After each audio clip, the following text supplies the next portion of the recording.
At the Salvador Dali Museum in St. Petersburg, Florida, an enormous aging foam mustache was facing retirement. So they put out a call for ideas.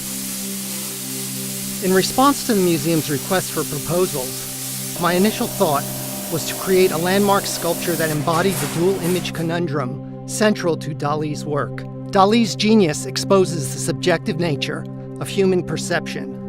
It occurred to me to revisit the parallax sculpture technique I had developed some years earlier. This trio of sculptures in Albany, New York, were made from a series of parallel profile plates that were carefully designed to represent a recognizable image at one angle and an array of parallel lines at another.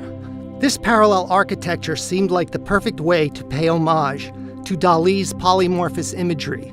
The museum recognized the merit of the idea, and I was awarded the contract to create the 17-foot wide steel mustache.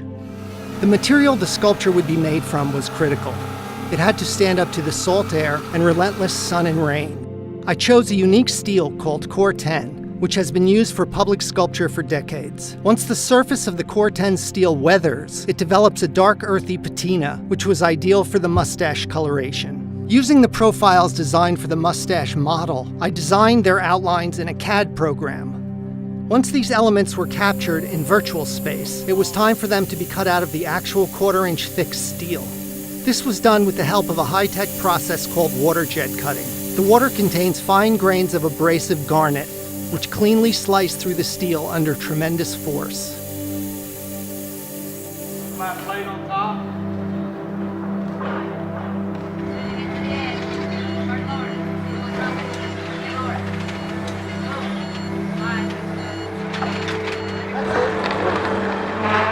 Once the steel arrived at the studio, the hard work began.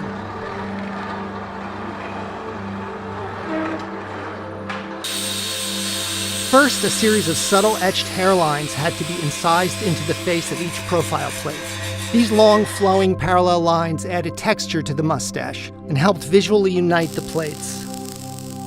Next, using a Hobart Iron Man welder, the Core 10 steel was fused together to become virtually one piece of metal. It would require over 1,200 pounds of Core 10 steel to sculpt the iconic mustache.